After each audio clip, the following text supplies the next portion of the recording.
Hello, first graders. Welcome back. I hope that you had a good weekend and the week has been going well for you. Today we're going to take a look at something called folk art. And folk art is, well, I don't want to go into a lot of the history for you, but basically it's a lot of fun with bright colors and patterns and designs. So what we're going to do is we're going to create our own tree. I'm going to put my paper vertical like this. So I'm going to try and make it so you can see what I'm doing, and I'll move my paper as I need to. So I'm going to create my horizon line, and remember the horizon line is where the earth meets the sky. And after creating my horizon line, I'm going to create the trunk of my tree. So I'm going to do two straight up and down lines just like that. So everybody see that? Nice line going across for your horizon line, then the trunk of your tree. And then on the top part of my paper, I'm going to slide it down so you can see it better. I'm going to create one big bubble for the tree. All right, now the tree looks pretty funny right now, doesn't it? So we have a couple options. You can take some lines going this way like that to create branches going through your tree and then do a different pattern in each section. Or you can do big circles like this throughout the tree so that it gives you kind of fun, creative things going through. I'm going to do the branches because I have an example of what the circles look like. So before you start doing yours, you are going to want to be able to see both. So I'm going to take and go swoop to one side and swoop to the other like that. And then I'm going to come in and swoop back in and stop. I'm not going to go all the way to the center though, because I want to bring this up and do the next branch here and here. See that? And they don't have to be perfectly symmetric because they can be different. And then I'm going to bring this back in like that. And then last, I'm going to bring up two more that go like this. And instead of bringing these back and stopping, I'm going to bring them back and make them meet now. So there's the end of my tree branches. So my tree is arching a little bit to the side, and that is okay.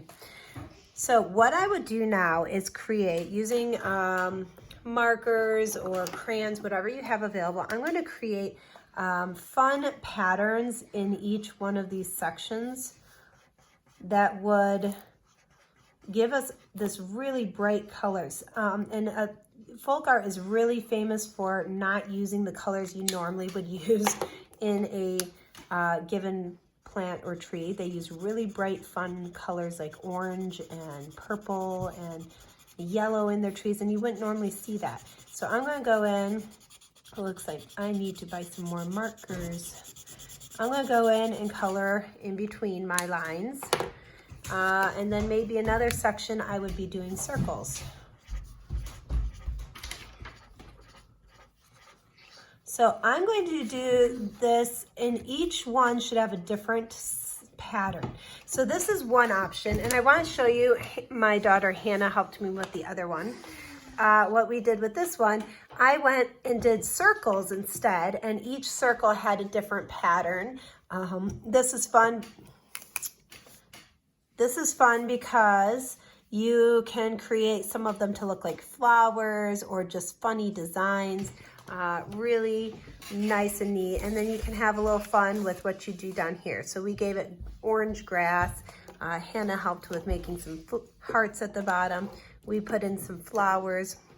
So I'm going to real quick show you how to do the flowers at the bottom so you guys can see what that would look like. And then I will let you guys come up with your own design. So all I'm going to do is start with my stem. And then for a puffy flower that has like the big daisy petals coming out, I'm just going to take and make a loop around, and I just keep going around until I get back to the where I started. This kind of flower would have kind of a round petal coming off. You can even do lines in it if you want. Another type of flower, which is coming up this time of year, is going to be a tulip. So for a tulip, I'm going to go with a U shape first, and then I'm going to do a zigzag. Or if you think about it, it's actually a W. Ready? Do you see my W? Look at that. So there's a tulip. Now tulip leaves kind of have this long curvy thing that comes out to either side. All right, so again, add lots of fun colors, lots of patterns. You can do it with branches, or you can choose to do circular shapes inside of your tree. I hope you guys have fun. Can't wait to see what you post on Seesaw.